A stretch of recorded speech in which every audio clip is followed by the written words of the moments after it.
नमस्कार दोस्तों, मैं हूं ममता तिवारी और आप सभी का स्वागत करती हूं मेरे चैनल ममताज वे में।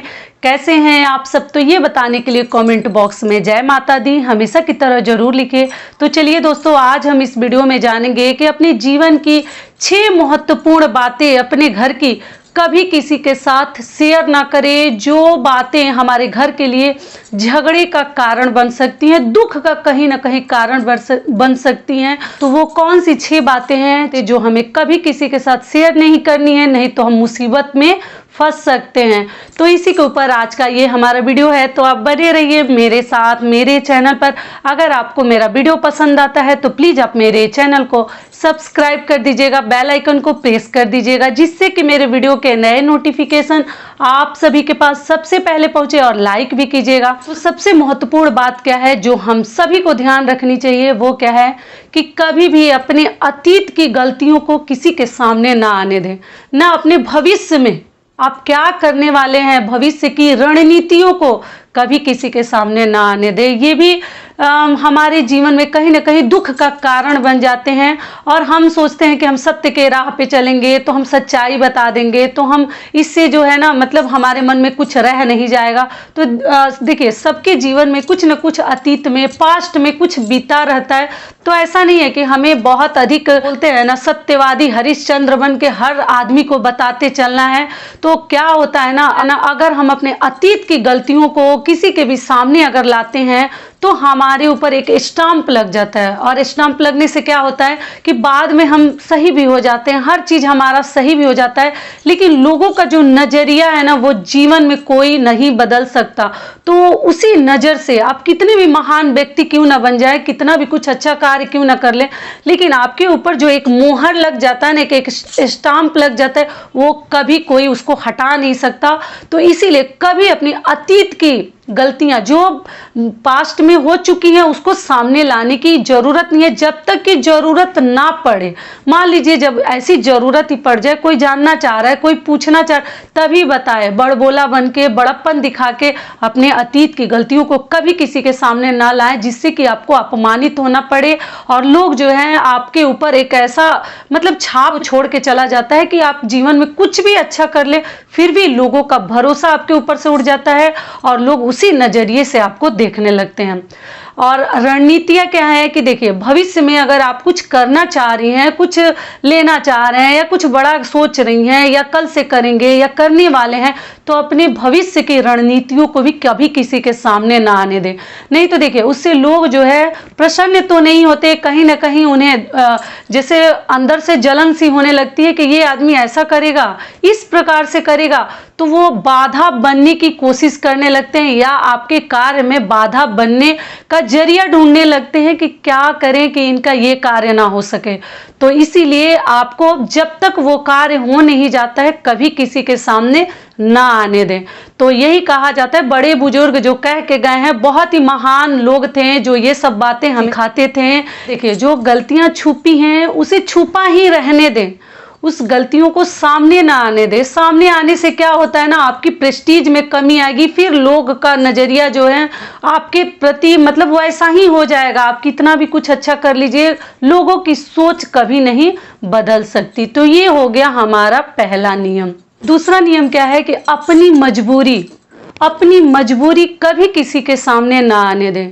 हम जैसे हैं, जितना में हैं, हम बहुत अच्छे हैं।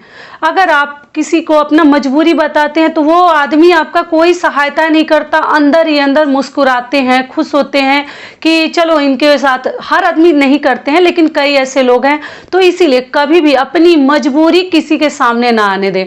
अगर आप मान लीजिए सूखी रोटी ही खा रहे हैं तो एक रात खाकर सो जाएंगे तो कहीं आपका कोई नुकसान नहीं है, लेकिन अगर आसपास के लोग जानते, किसी से आप शेयर करते हैं, तो क्या होता है, थोड़ा सा हमदर्दी आपको मिल जाती है, या बता कर कह करके हमारे घर ये परेशानी है, हमारे घर खाने के लिए कुछ नहीं है, तो थोड़ा बहुत आर्थिक मदद सामने वाला कर देता है, हित रिश्तेदार कर देते हैं। लेकिन जो है ना, अपनी मजबूरी बताकर आप चाहे कि भविष्य में फिर आप इज्जत के पात्र बन जाएं, क्योंकि उस आदमी के नज़र में तो आप कितनी भी धनवान हो जाएं, कुछ भी हो जाएं, लेकिन फिर भी उस आदमी के नज़र में कहीं आपकी इज्जत और प्रेस्टीज नहीं रह जाती है।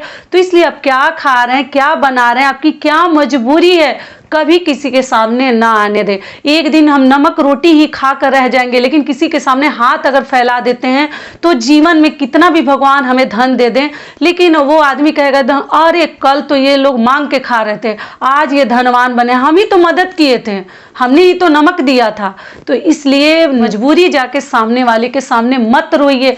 बहुत कम लोग हैं आपकी मदद करने वाले, हेल्प करने वाले, हंसने वाले, खुश होने वाले बहुत अधिक लोग हैं। तो ये हो गया हमारा दूसरा नियम। तीसरा नियम क्या है कि अपने मित्र और अपने शत्रु के बारे में कभी किसी को ना बताएं। क्यों नहीं बतानी चाहिए कि देखिए, अगर सामने वाला आपके मित्र के बारे में जान जाता है ना, तो जब आपसे उनको परेशानी होगी तो उस मित्र के जरिए ही आपको धोखा दिलवा सकते हैं कि मतलब इनके ऊपर ये आदमी आंख मूंद कर विश्वास करते हैं। कभी कभी ऐसा होता है ना कि जिनके ऊपर हम आंख बंद करके विश्वास करते हैं, कभी किसी के ऊपर पहले तो आंख बंद करके विश्वास नहीं करनी चाहिए, और जिनके ऊपर हम करते हैं ना तो लोग धोखा, उसी से धोखा दिलवा देंगे आपको। तो इसीलिए ऐसा माना जाता है कि अपने मित्र किसी की भी प्रशंसा ना करें कि ये हमारा बहुत खास मित्र है, ये बहुत अच्छे हैं, हर चीज में हमारे लिए खड़े रहते हैं। तो अगर आप ऐसा करते हैं तो सामने वाले लोगों के अंदर की बातें आप नहीं जानते हैं कि वो किस प्रकार से आपको परेशानी में डाल सकते हैं, आपको धोखा दे सकते हैं, और उसी मित्र के जरिए आप मतलब कुछ ऐसा धोखाधड़ी करवा देंगे ना कि फिर जीवन में आपको शांति नहीं मिलेगी। तो इसलिए अपने मित्र की भी चर्चा किसी से मत कीजिए कि मैं इनके साथ बहुत अधिक टच में हूँ, ये बहुत मेरे खासम खास है, प्रिय है, ना बताएं। साथ में ये भी कि शत्रु, आपका कौन बहुत भारी शत्रु है, किससे आपकी शत्रुता है, किसके साथ आपका व्यवहार अच्छा नहीं है, मतलब उनके घर आना जाना नहीं है, ये हमारे सबसे बड़े शत्रु हैं, कभी किसी के साथ शेयर ना करें, क्योंकि इसका फायदा कौन लेगा? तीसरा आदमी। आपको लगेगा कि ये हमारा शत्रु है तो इसी ने ये कांड किया होगा, ये कार्य इसने किया होगा, लेकिन वो नहीं जानता। तीसरा आदमी जो है ना उसका फायदा ले लेगा कि मेरे ऊपर तो इसका दोष नहीं आएगा, जो इनका शत्रु है उसी को ब्लेम सभी करेंगे, उसी के ऊपर सारे दोष लगेंगे। तो इसलिए अपने शत्रु के बारे में और अपने मित्र के बारे में कभी किसी के साथ चर्चा ना करें। जो जैसा पूछता है नॉर्मल जवाब दें कि ये है इस प्रकार से, लेकिन अपनी खास अपने दिल की बातें कभी किसी को ना बताएं। तो ये हो गया हमारा तीसरा नियम। चौथा नियम क्या है कि अपने घर की बातचीत कभी किसी के सामने ना आने दें। हमारे माँ के साथ हमारा क्या बातचीत हुआ, हमारे पिताजी के साथ क्या हुआ, हमारे बच्चों के साथ, हमारी पत्नी के साथ क्या हुआ, खास पत्नी के साथ कभी किसी से ना बताएं, क्योंकि उससे कुछ फायदा नहीं होता। पड़ोसियों को, रिश्तेदारों को, उससे देखिए कोई आपका कुछ मतलब आके समाधान तो ढूंढता नहीं है, लेकिन मजे भी लोग लेते हैं, और कहीं ना कहीं आपके घर में तीसरे आदमी को ना घुसने का मौका मिल जाता है, और वो लड़ाई जो है समाप्त नहीं होती है, बढ़ते ही चली जाती है। वो उनसे कहते हैं, वो उनसे कहते हैं, वो उनसे कहते हैं, वो मोहल्ले में कहते हैं, तो यहाँ कहाँ शांति है, कहाँ मतलब आपको लग रहा है कि लड़ाई आपके घर की समाप्त हो जाएगी? नहीं होगी। तो इसलिए अपने चार दीवारी की बातें जो हैं अपने चार दीवारी के अंदर ही सुलझाने की कोशिश करें, ना कि आस पड़ोस से जाकर हमें बतानी चाहिए, दुखड़ा रोनी चाहिए। कोई आपका समाधान नहीं ढूंढेगा, करना है समाधान उसका खुद ही, तो क्यों बताना किसी को। पांचवा नियम क्या है कि देखिए, अपनी पेमेंट, अपनी सैलरी, अपनी आमदनी, आप कितना कमाते हैं, क्या कमाते हैं, कितना रखते हैं, कितना बचाते हैं, कैसे खर्च करते हैं, कभी किसी से ना बताएं। अगर अपनी सैलरी और पेमेंट का आप डींगे हाँकेंगे ना, दूसरे को बताएंगे ना, तो क्या इससे होगा कि आज तो लोग सुन लेंगे, लेकिन जब सामने वाले को पैसे की जरूरत पड़ेगी तो किसका चेहरा सामने आएगा? आप ही का चेहरा सामने आएगा। और फिर वो आदमी जो है आपसे आर्थिक मदद के लिए आएगा, आपसे बोलेगा कि मुझे ये चाहिए या मेरी हेल्प करो, मदद करो। अगर आप नहीं कीजिएगा तो फिर उसके नज़र में बुरा बनिएगा, और फिर जो है लोग एक तो नज़र पे भी चढ़ा देते हैं पूरी तरीके से, आदमी स्वस्थ नहीं रहता, कुछ ना कुछ घर में परेशानियां आ जाती हैं, और जो है फिर वो आदमी कहेगा कि देखो इसके पास पैसा रहते हुए भी ये मेरी मदद नहीं कर रहा है, तो सबसे बड़े शत्रु आप बन गए उसके।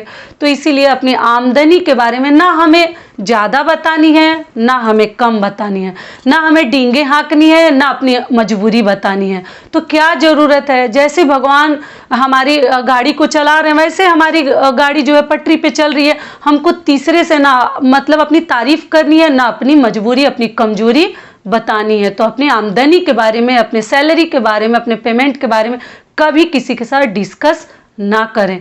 तो ये हो गया हमारा 5वां नियम। और छठा नियम क्या है कि देखिए, आप क्या दान करते हैं, क्या भगवान के लिए खर्च करते हैं, क्या किसी बेटी बहन की शादी में दिए हैं। बहुत सारे लोग शौक से पैसा रुपया भी देते हैं किसी लड़कियों की शादी में, या जो कन्यादान देते हैं तो बहुत कुछ देते हैं। मान लीजिए अगर आपको लड़की नहीं है तो आप किसी की बेटी को लेकर कन्यादान देते हैं, तो आप क्या दिए हैं अपनी बाहबही किसी से ना बताएं। क्योंकि कन्यादान जब आप देने जाते हैं, कन्यादान तो सबसे बड़ा दान माना जाता है। दान तो हम ऐसे करते ही हैं पूजा पाठ व्रत में, लेकिन कन्यादान जो है ना सबसे महादान उसको कहा जाता है। तो बहुत सारे लोगों को लड़कियां नहीं रहती हैं, लड़के ही रहते हैं, तो वो किसी न किसी की लड़की को लेकर कन्यादान देते हैं। तो कई ऐसे लोग हैं ना इतनी ज़्यादा फेंकने लगते हैं, हम तो ये दिए, हम तो वो अलमीरा दिए, वो गहना दिए, वो साड़ी कपड़ा दिए। तो ऐसी सब गलतियां हमें नहीं करनी है कि हम जो है ना दान करके और फिर उसको बाहबही बड़प्पन दिखाना, बहसना अच्छा नहीं होता है। दान किए, दान को गुप्त रखिए, नहीं तो वो दान जो है आपका नष्ट माना जाएगा। ऐसा नहीं कि दान कर दिया और हम बता रहे हैं लोगों को, तो आप तो घमंड दिखा रहे हैं कि हम तो इतना दे दिए, हम तो बहुत महान हैं, हम इतने धनवान हैं। ये सब लोगों को मत बताइए। दान कर दिए तो उसको गुप्त रखिए ना कि हाँ हम ये चीज़ दिए हैं। हाँ, आप जान रहे हैं, आपका आत्मा जान रहा है, भगवान देख रहे हैं। दूसरे को बता के हल्ला करके क्या फायदा। तो इसीलिए अगर किसी को दान करते हैं तो गुप्त रखे, उसको हो हल्ला हमें नहीं करनी है। वो आपकी दान जो है नष्ट मानी जाएगी। वो दान में गिनती नहीं होता कि वो आपने दान किया और उसका फल आपको मिले। तो इसलिए दान करके चुप रहने की आदत डालिए, बाहबही में हल्ला मत कीजिए। कर दिए अपने शौक से, अपने श्रद्धा से, अपनी क्षमता के अनुसार, तो दूसरे को ये मत दिखाइए कि अरे हम तो बहुत धनवान हैं, हम तो इतना दान कर दिए हैं, आप तो ये दिए हैं। ऐसे सब लोगों को नीचा ना दिखाएं, खुद को ऊंचा करने के चक्कर में। ठीक है, समझ में आ गया। और अगली और सबसे लास्ट आखिरी चीज क्या है कि अपनी कमजोरी और अपनी ताकत भी किसी को ना बताएं। यहाँ तक कि आपके जो बहुत अधिक हितैषी हैं उनसे भी ना बताएं। क्योंकि क्या होता है ना कि अगर सामने वाला आपकी कमजोरी जान जाता है तो उसी पर वार करेगा। जान जाएगा कि इस चीज से कमजोरी ये चीज है, तो वहीं पे लोग चोट करते हैं, वार करते हैं कि आप टूट जाएं बीच से। तो इसीलिए अपनी कमजोरी कभी किसी को ना बताएं कि इसके बिना तो हम रह ही नहीं सकते, ये कार्य भी किए बिना तो हम रह ही नहीं सकते। तो अगर कमजोरी बताएंगे तो सामने वाला पक्का फायदा उठाएगा, लिख कर रख लीजिएगा। और अगर अपनी ताकत बता देते हैं कि ये लड़का ना हमारा ताकत है, ये हमारी पत्नी हमारी ताकत है, ये हमारे पिताजी हमारी ताकत है, तो उसका भी लोग नाजायज फायदा उठा लेते हैं।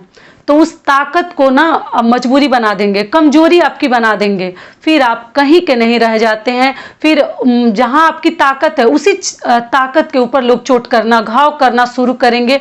फिर आपको दुख होगा, चोट लगेगा, चोट पहुंचेगा। तो इसलिए अपनी मजबूरी, कमजोरी और अपनी ताकत कभी किसी के सामने ना आने दें। तो समझ में आ गई सारी बातें।